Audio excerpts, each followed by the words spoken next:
Well, at least it's how my colleague Pat likes to start it with a little hand clap to signal we're ready to go. We're live and alive a couple days later than we wanted to be, but unfortunately, Pat and I were both at the game on Saturday, and then our schedules couldn't quite line up to do a show until now. Actually, Pat's out busy celebrating his birthday, so happy birthday to Pat. Filling in for him, though, is our old pal Lando, Black Shadari's colleague. Lando, glad you could join us. Um, so, obviously, Penn State gets a nice, comfortable win at home, 38-10 over SMU. And, this ends now going to play Boise State in the Fiesta Bowl for the quarterfinals. So, I'll get into my experience in a moment, but Lando, how was it? How was it watching the game from the comfort of your nice, warm home? Well, it's certainly more, as you said, more comfortable than you experienced. But for Penn State, it's another case of the slow start offensively, and defense, picked them up. I thought overall, in terms of the quarterback play, Drew Aller, as a quarterback, wasn't his best outing. I would say overall he was just efficient enough to kind of get the job done. Had a couple first down passes, but really his kind of impact running the ball was, he only had 10 yards rushing, given the 3 sacks that SMU had, but he rushed for a couple first downs, and those kind of plays can make the difference in a tighter game. So certainly when the defense was doing it more than its fair share, it was nice to have Drew pick up a few first downs when the offense started to find its rhythm later in the game. The running backs certainly doing what I think all of us thought they've been capable of doing all season. Almost 200 yards rushing between Singleton, Allen, Aller, and then some other miscellaneous, in garbage time running back play. The receivers are the receivers.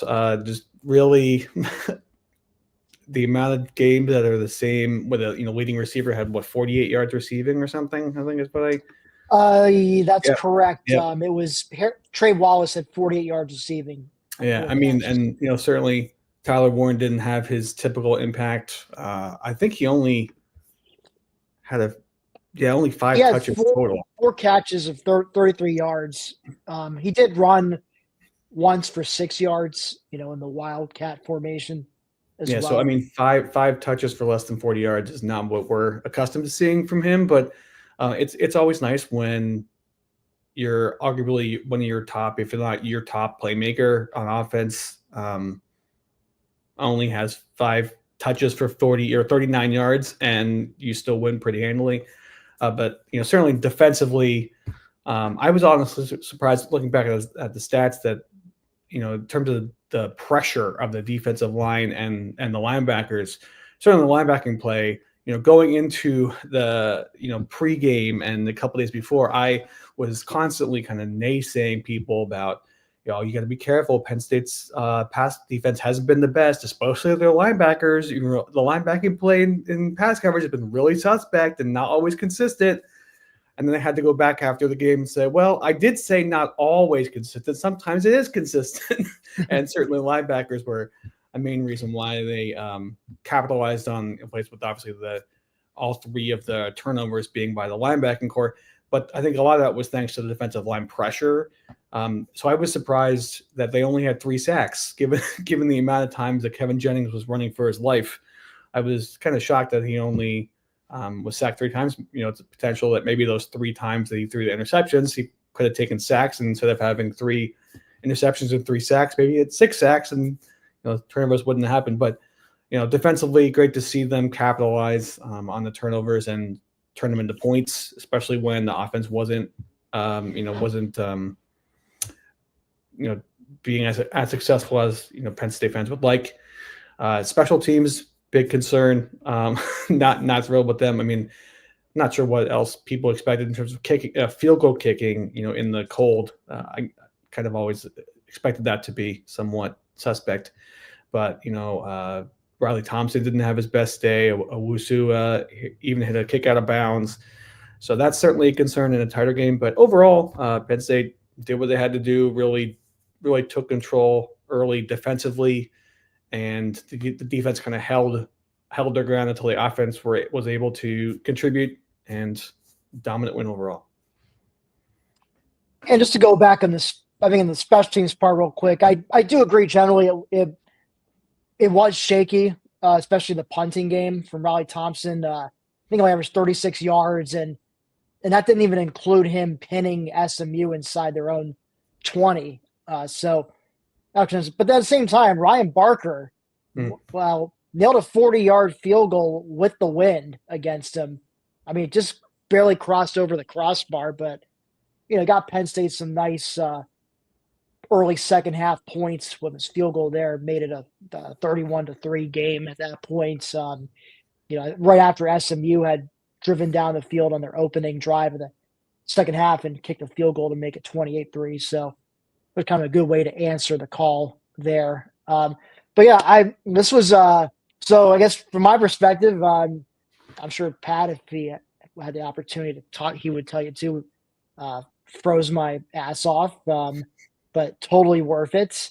I was sitting in the nosebleeds in that south end zone with the seat backs, so pretty high up. But it's a nice vantage point to watch all the action from. And if the guys are a little too far down the field, you can always just look at the video board. But I'll say this too, just before I just get into performance, I mean, crowd noise, man, they freaking brought it. I mean, and if you watch, you see highlights, if you're on Instagram, whatever, you see highlights, they clipped out parts of where SMU had to burn timeouts or got flagged for false start penalties because the crowd noise was just getting to the offense.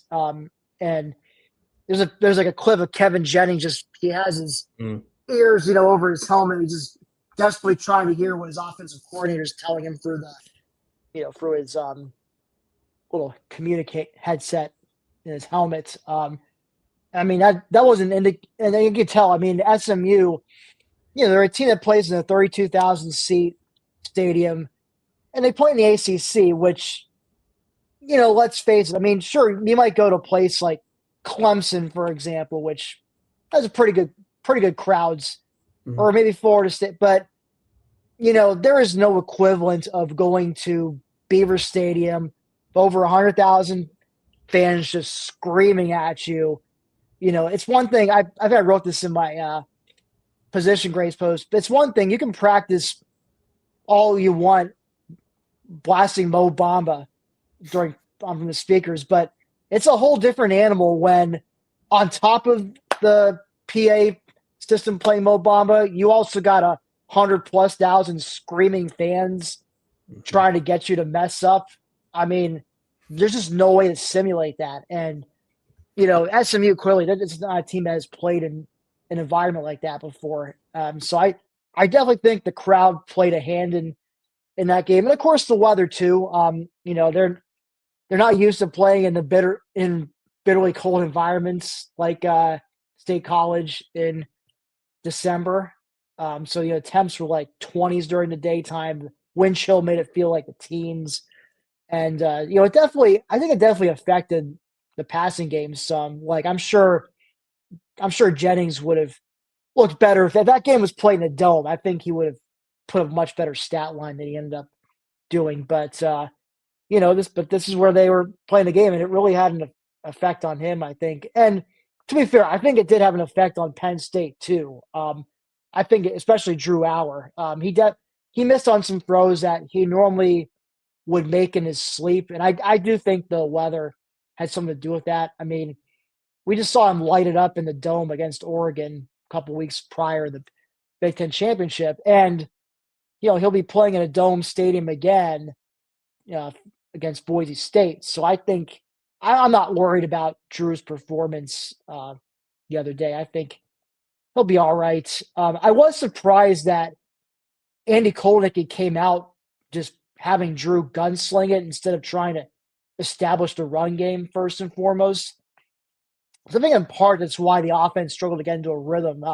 Eventually in the second quarter they started to really go to the well of Katron Allen and Nick Singleton. But first quarter seemed like I'm just trying to throw to set up the run, which is a little strange to me. But like I said, defense, man, they absolutely stepped it up, especially the much maligned linebacking core. It got pretty definitely loud when Dom DeLuca got that first pick six. And then the second one from Tony Rojas, I mean, it didn't become clear until maybe he had like sliced through the middle of all those tacklers and seemed to have like an open space in front of him that people started to realize, oh, holy crap, he might actually get us another pick six. And I even think the whoever was responsible for doing the music at Beaver Stadium, they started blasting the Zombie Nation like when Rojas was still at about the 10-yard line, being pretty confident he was going to get in the end. So at that point, but to have those two pick sixes while the offense was still getting its bearings straight, I mean, that was huge. I felt going in, if Penn State could jump out to a like 2-touchdown lead early on, it would bode well. Like they could be looking at a comfortable afternoon. And, sure enough, that ended up being the case. I definitely did not think this was going to be I didn't think it was going to be a blowout. I thought SMU would hang for a little while, and Penn State would ultimately start pulling away like end of the third, early fourth quarter. But I thought it would be close at halftime. But I mean, this game was, effectively over at halftime, which did not have on my bingo card. But you can attribute that really to the defense. Those two pick sixes were clutch. And, also they did have a couple turnover on downs as well. I think back to SMU's opening drive, and they didn't notice it in real time at watching it, but going back and watching the replay, I mean, he could have just ran for a first down and just given SMU fresh set of downs. Probably would have ended up at least kicking a field goal, if anything, drawing first blood. But got a little greedy, saw a guy, his tight end was streaking to the end zone and threw to him. And to be fair, I actually thought the tight end was going to reel that in, but Zakee Wheatley was also there to potentially blow it up, even if he did catch that. So, yeah, just not the best decision making from Jennings on that. And also, like I said, a couple of those throws, maybe, might have been better off just trying to throw it away or maybe just eat the sack at that point. Because those pick sixes, like when you're a team like SMU, you're a 9-point underdog on the road and playing in those frigid temperatures at Beaver Stadium, like you cannot put yourself behind the 8 ball like that, like the way they did, and expect to come out the win. So they definitely, some of it was self-inflicted on SMU's part, but props to Penn State. They were opportunistic. And I mean, this is what I thought they could be capable of doing with the D-line is the D-line was able to consistently get pressure just with like a 4-man rush. They were definitely having their way with the offensive line of SMU's. And eventually Penn State's O-line, especially in the second half, was starting to wear down that D-line of SMU and pick up some bigger chunks in the ground. Well, second half, more like second quarter. So at a certain point, the inability, those pick sixes, the turnovers on downs, the inability to capitalize, like I really think what was also backbreaking for SMU was, after Penn State went for it on 4th and 1 and failed, like right near their own red zone. And then SMU has the ball starting right in Penn State's red zone. And they get down about the 6-yard line, but then Jennings has a pass batted and intercepted by Dom DeLuca again. And then that ended up leading to Penn State's first offensive touchdown, which made it 21-zip. And then that, by that point, I mean, it was pretty clear that the route was going to be on in this one. But yeah, just a cool experience all around. They definitely played some Christmas tunes on the PA system during breaks, and the Blue Band for their halftime show did a few Christmas tunes, and so definitely, you had some fans dressed, as you had a few Santa Claus fans and stuff like that. So it was pretty cool to see. Just yeah, you've never had a game played in Beaver Stadium that close to Christmas, so really it's just really a unique experience, and I think a good, memorable, historic afternoon for Penn State football. First playoff game ever at Beaver Stadium, and they end up getting a nice blowout win. So hopefully they'll be hosting some more of those in the future. And who knows, maybe if they what I would like to see is the playoff have more like home games in the higher seeded teams as you get into later rounds, kind of like what the NFL playoffs does. But I don't see that ever happening with the current bowl structure. But a man can dream. But it just an awesome game. So yeah, I'd say the biggest thing to me was I'd say just getting the run game going. You see Nick Singleton, 14 carries, 90 yards and a touchdown. Katron Allen, 11 carries, 70 yards and a touchdown, including that 25-yard scamper. And yeah, like I said, receiving core was quiet. That's part because, the receivers are who they are, but also just Drew having an off day throwing the ball. But speaking of quarterbacks, how about Ethan Grunkmeyer seeing some action? I don't think we had that in our bingo cards either, but of course of Bo Prabula having to enter the portal, which he really did not want to do until after the playoff run was over, but circumstances forced his hand, and now he's a Missouri Tiger. So even Grunkmeyer, true freshman, is now the backup, and he got some action, threw a couple passes. One of them, unfortunately, got interception, though it's hard to blame him too much. The receiver needed to haul that one in. What did you think of, seeing Grunkmeyer in his first set of game actions? Did it make you excited for the future post Drew Aller?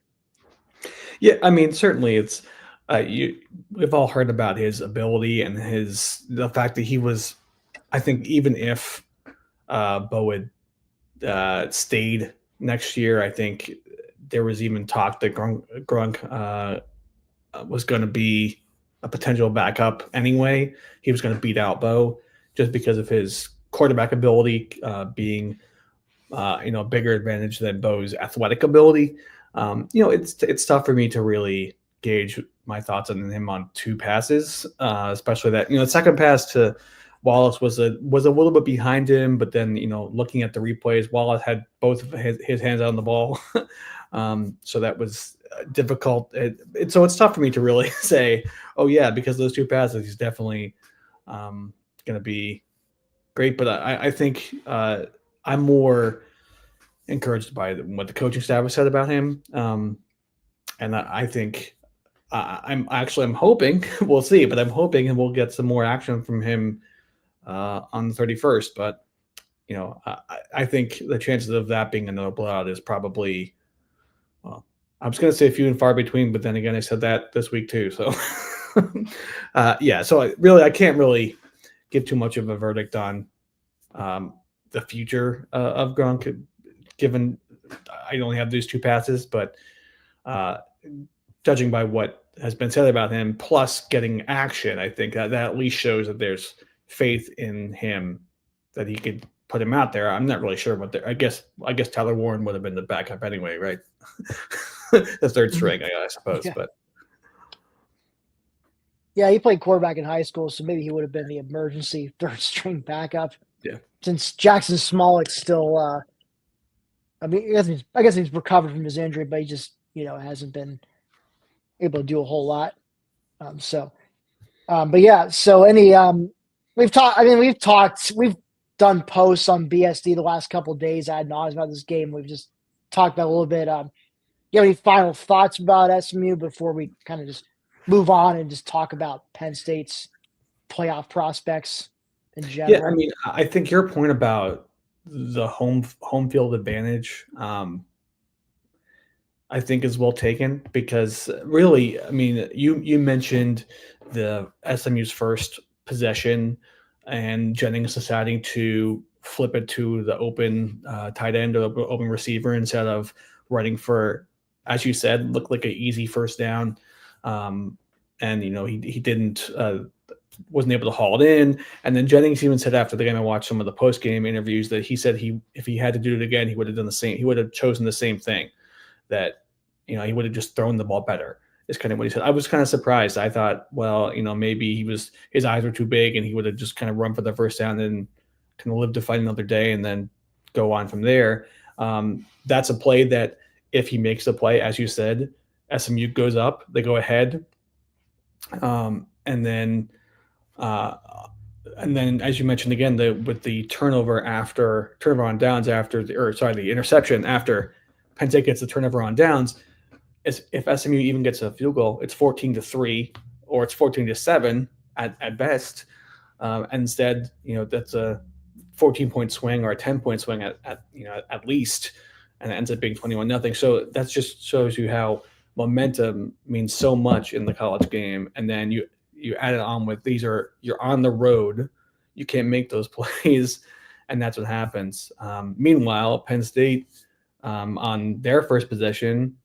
Drew Aller had about 6 or 7 different chances to throw the ball to Katron Allen for a first down on third down, and he decided he didn't make the play. He waited too long. He could have ran to be closer. So, and that's a play where Penn State was able to overcome that, but it really just shows you how one play here or there can really change momentum. And I think Penn State capitalized and SMU didn't, and that's really kind of what it came down to. And yes, over the course of the game, Penn State certainly showed that they were a much better team than SMU, but I think most people knew going in that Penn State was a better team talent-wise. It was just coming down to execution, and one team executed, one team didn't, and that's really what it came down to. Absolutely. Actually, you did make a point. I think that first drive of the game for Penn State when they went 3 and out, there was a play. I mean, I remember seeing it. Katron was like just wide open, like for a screen pass on the left side. I mean, I don't know if he would have gotten the first down, but like he's right there, and Drew isn't even bother trying to throw to him. He's just waiting for someone else to get open. I'm thinking like, Drew, what are you doing, man? Like, just dump it off to Katron. Let him try to break a tackle or something and maybe bully his way to the first down marker. But, it is water under the bridge at this point because, we all know what happened ultimately. But, you like to hopefully that's something I'm sure Andy Kolnicki will be pointing out to him in film study. So hopefully when that opportunity presents itself again against Boise State, he'll actually just dump it off and let Katron do his thing. Speaking of Boise and speaking of playoffs in general, so of course we got Boise State coming up in the next playoff game, New Year's Eve, Fiesta Bowl quarterfinal. And then so Penn State's last I checked, 10.5-point favorites. And so they win that. They take care of business as the favorites. They'll be playing in the Orange Bowl, the semifinal, on January 9th against the winner of Notre Dame and Georgia. And so I guess not to get too far ahead of ourselves here, Lando, but there seems to be a clearer path than ever to getting a spot in the national championship game on January 20th. And I say that because, I look at Notre Dame. I look at it as a team similar to Penn State. They have a really good running game. Their receivers are, they're average. They're fine. Get the job done, but they don't really pop out to you. Their defense is pretty stellar. Then you got Georgia, team who, pretty solid team, but also their starting quarterback, Carson Beck, is injured and will not be playing against Notre Dame at least. He may, who knows, he may not be back for the playoffs at all. So, we'll see. It's very possible we could be getting a Notre Dame Penn State matchup in the semifinal, or Penn State taking on a Carson Beckless Georgia team in the semifinal. But Lane, I mean, do you think you see a clear path, or maybe a easier path than you thought you might see beforehand to getting to the national championship game? Yeah, I mean, there's been so much dialogue about Penn State having the easiest path of any team, and I can see it. I mean, Boise. I know that you and Pat are going to talk about a lot more in depth about Boise. I'll just say quickly, Boise has gotten. I know that their level competition is way reduced compared to Penn State's, but they have recorded 8 sacks in 2 separate games and 6 sacks in 2 other games. Again, I know that's competition. So defensively is something that's the ability of them to get to the quarterback is something that doesn't worry me. Of course, Aston Genty. I mean, when you have almost 2,500 yards, and he will probably, I mean, no matter what Penn State does, he will probably break Barry Sanders' record against Penn State. But yes, I think the matchup against Georgia and Notre Dame, and I did see that Carson Beck isn't not going to be throwing again until the spring, so he's done. So he's done, definitely. Yeah. So I think Notre Dame. I would prefer Notre Dame just for the. I mean, I'm even though I'm not that old, I like the history of the Penn State Notre Dame. I think that would be a really intriguing matchup. It would. I mean the SEC. I know Penn State has beaten many SEC teams over the years. The SEC, especially the top tier, kind of scares me. Even I wouldn't say Georgia is. I mean, the SEC is definitely not as up as they have been. This is not the strongest SEC that we've had in a long time. But certainly the path is there. I think, even if Penn State was on the other side where Ohio State is, I think I would be a lot more encouraged if they had to play Oregon. I think that the path is there. I think if Penn State plays up to their ability, they can definitely get into the title game for sure. It's just going to have to depend on execution and really can they put together a complete game, because it seems like either the offense starts strong and then the defense kind of catches up with them, as it would happen a few times early in the season, or the defense kind of carries the load in the beginning of the game and then the offense start to put it together by the end of the game. And you can't do that against a team like Notre Dame or even Georgia. So that's the concern I have. If they do manage to get past Boise and go to the semifinal, is they will have to play a complete game for 60 minutes or they're going to lose. So it's certainly, the roadmap is out there. I feel you. Notre Dame would intrigue me more, I think. Just I guess I'm a little bit older, and I started following the team in 1991. So right. It was actually a couple of years before they started Big Ten. I didn't know any stuff at the time when I was so little, but but it's happened to be a couple of years before Big Ten. So I remember at least the first couple of years we were playing Notre Dame, Miami, I think who else? West Virginia, those teams, all those Eastern schools, and but yeah, Notre Dame was one of those teams we seemed to be trading wins with back and we beat them. We beat them in Happy Valley. They beat us in South Bend, and so on, and of course we both remember in the late 2000s when they played the home and home with Notre Dame beating up on Penn State in South Bend, but then Penn State returned the favor in the first ever full stadium whiteouts in 2007. Yeah, that was with that Derek Williams shoe top catch punt return, and the Yep, Darren I Walls. was about to get into that one. That Yeah, well, yes, right before that though was the Darren Walls pick six that Anthony Murley threw, and yep, then I yep. was second row, I think, or second row of the student section for that game. That was a fun time. Oh man, I bet that was right after I graduated, so that was my first game I attended as an alum.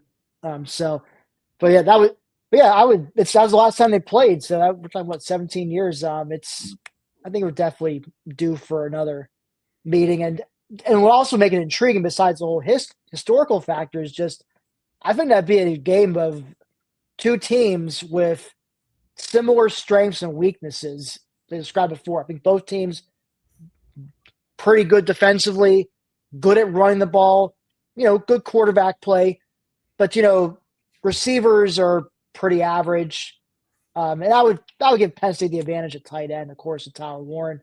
But they're very similar in I think style and kind of how they play. So that would be a pretty intriguing game to me.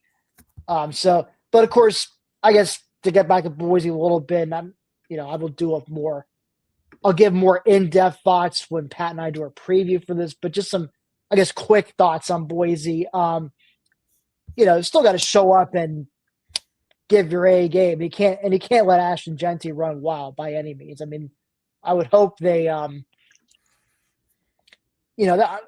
but I've looked at, how they are as a passing team and nothing to write home about. I mean, the offense definitely runs through Genty. So I think, maybe if I'm Tom Allen, you're probably just, maybe stacking the box and having your receivers play man coverage on their receive. I mean, your D-backs play man coverage on their receivers and, force them to beat you one-on-one and those things. So just, Genty will still get his yards. You're not going to completely shut a guy like him down, but, he's got to prevent him from running wild and ripping off explosive chunk plays consistently. He will get a couple of those, but you just can't let him get like, 4 or 5, 6 of them in the game. And their quarterback's a little undersized, like 5'10". So, it could be some opportunity maybe for some batted balls or, if they, and I wonder how they are in the trenches too. Like, they haven't gone up. I don't think they've gone up against a D line like Penn State's. And I said this about SMU. I think it could be a similar thing that could apply to Boise State. So I'm curious to see how that matchup goes too. And I think their defense kind of, like I said, they've had like a couple games of 8 sacks, but again, I haven't looked up who the competition was, but I'm guessing it's probably their Mountain West competition. A little different trying to do that against a good Big Ten team like Penn State. But again, Drew's going to have to play a much better game than he did against SMU for Penn State to, cover as the 10.5-point favorite in this one. So it'll be an intriguing one to watch, and none of you guys don't have to worry about your New Year's plans because here you go, 7:30 Eastern on New Year's Eve. But you have something to say, Lando? Yeah. Well, I was just gonna say that your comment about the defensive line, Boise did play Oregon, so I would say that would be the one comparable defensive line. But Oregon, looking at the stats, I know this was early in the season, and Oregon loved to, even coming into the Big Ten championship, Oregon would love to say that when they played Boise, they were still finding the footing, and that's why they were so close, and that's why they barely won the game. Looks like the stats, they only had 1 sack defensively against Boise, which I'm pretty surprised to look at that. So they certainly, Genty had 192 yards and 3 touchdowns in that game. So, he's played top competition, and the only other ranked opponent, he had 200, and that was UNLV in the Mountain West title game. He had 209 yards. So certainly in those 2 games against top 25 teams and the 1 game against the, what I would say true top competition, he certainly proved it. And, he's faced, like you mentioned, of course they should stack the box. He's used to that, so it's really going to be on the Boise quarterback. The back seven. I mean, linebackers and of course the secondary guys got to be able. People got to be able to tackle. Can't have missed tackles on Ashton Jeanty. Right, and he's the kind of guy. But he's James Franklin described him today as compact. And so that's the concern. The guy that can kind of pinball off of guys and then run away from you. I think that's the concern that I have is the tackling in open field. The couple times against SMU, I was really impressed with Cam Miller in particular, open field tackles. But early in the game, I didn't think that was an issue. So, I mean, open field tackling is always a kind of a crapshoot for any team, but especially Penn State secondary really needs to do a good job of that. Ideally, of course, you'd hope that the front seven would be able to take care of Jeanty, but it's more likely that the secondary is going to have to make some tackles at the second level. And I think that's going to be, like you said, to prevent those big plays because he's going to get them. It's going to try to limit them as much as possible. Absolutely. I pulled up the box score of Boise State and Oregon game. Jeanty went off 25 carries, 192 yards, long run of 70, 3 touchdowns, averaging 7.7 yards a carry. So, again, early in the season, but still pretty impressive to do against a conference team. I'm looking at their quarterback's passing stats. So, 17 of 40, 140 yards and a touchdown. So he's only averaging 3.7 yards at completion. I mean, that's you're talking mostly screen pass type plays. So they're not really a threat to throw downfield. So they're a team that's the kind of teams that offenses Penn State thrives on. They love to eat. They can eat up. West Virginia, they were not a team that would really take a lot of deep shots. They like to try to hit you with screens or just run horizontally. If they're going to try to do that, Penn State will snuff that out. To beat this Penn State defense, you got to do it vertically. You got to go north-south, whether you're running it or you're throwing it. You got to get vertical on Penn State. So, it will be interesting to see how Boise tries to attack the Penn State defense and how Penn State responds. So, but Pat and I will do a more full-fledged preview of this, but good to just get your thoughts on this, Lando. While we have you on here. Certainly we're both looking. One thing. Sorry, Tim, that 3 yards of pass, that answers my question about why Oregon only had 1 sack. Because if he's throwing the ball so quickly, of course that's why they didn't get sacked, because he threw the ball. Screen passes, I will say sometimes Penn State is so aggressive that sometimes they overplay the screens. So, I mean, that happens with any team. But so that's the concern. That screen passes used to kill Penn State defenses. They've been a lot more disciplined, certainly this year. I think the 2018 Ohio State game was the epitome of getting killed by the screen passes. Yeah. So right. But you're right. Absolutely right. I think the deep middle and just deep passes in general, but slants across the middle sometimes I've heard Penn State this year. But you're right. I think you can't rely on tunnel screens, passes in the flat, checkdowns to beat a team with that much team speed. So I think that's where Penn State's athleticism is really going to test Boise for sure.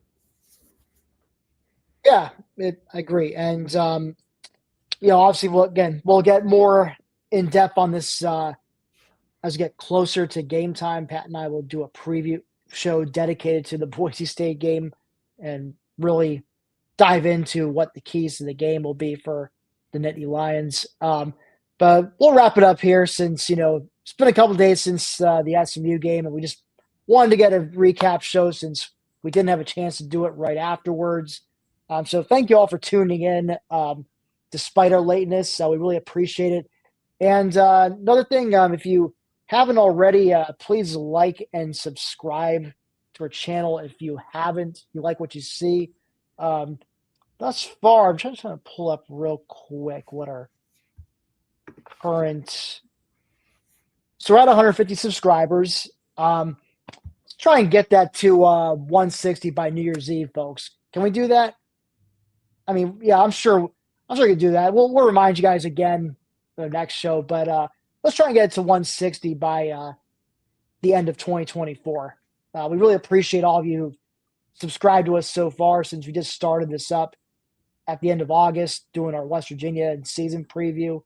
And we definitely plan to, even after the football run is over, we plan on doing some basketball coverage, especially since the basketball team's off to a pretty solid start, and they're already being projected in the NCAA tournament field by Joe Lenardi and Jerry Palm and other bracketologists out there. So definitely something to keep an eye on. And before we go, of course, shout out to Katie Schumacher-Colley and the women's volleyball team, bringing home the program's 8th national championship, and of course the first for Coach Schumacher-Colley, and also making history as the first ever female coach to win a Division I NCAA volleyball title, and of course do that on top of her battling cancer as well.